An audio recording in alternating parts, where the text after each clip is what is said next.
Okay okay మాట్లాడండి. Okay అధ్యక్ష, ఈ మాదిరిగా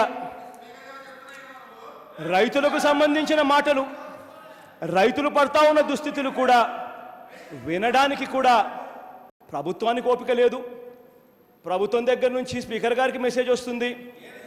స్పీకర్ ఏకంగా ఈరోజు ఎప్పుడూ చూడని విధంగా, నేనైతే చెప్తా ఉన్నా, ఎన్నెన్నో అసెంబ్లీలు చూశా, కానీ ఫలానిది మాట్లాడకూడదు, మీరు ఈ మాదిరిగా మాట్లాడకూడదు, రైతులకు సంబంధించిన టాపిక్లు మీరు మాట్లాడకూడదు అని చెప్పి డిక్టం పాస్ చేసిన ఏకైక స్పీకర్ నేను ఇవాళ నేను అసెంబ్లీలో చూస్తా ఉన్నా. జగన్మోహన్ రెడ్డి గారు మీరు ఆగండి, మీరు ఉండండి, దయచేసి కూర్చోండి, ప్లీజ్ ఉండండి, దయచేసి కూర్చోండి. With all respects and regards to you as opposition leader, please do not twist the facts. Please do not twist the facts. No, please కూర్చోండి. Please do not twist the facts.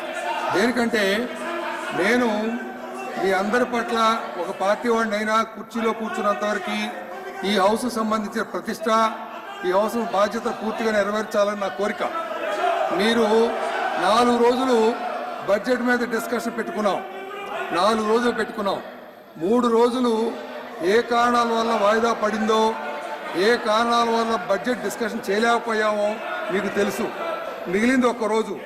ఈ 1 రోజుని పూర్తిగా budget discussion చేయాలి. Opposition పార్టీకి ruling pressure పెంచే సమానంగా ఇవ్వాలని చెప్పి నేను భావించాను.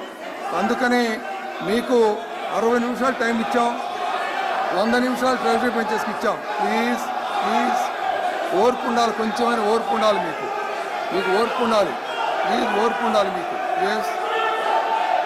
ఓర్పు ఉండాలి.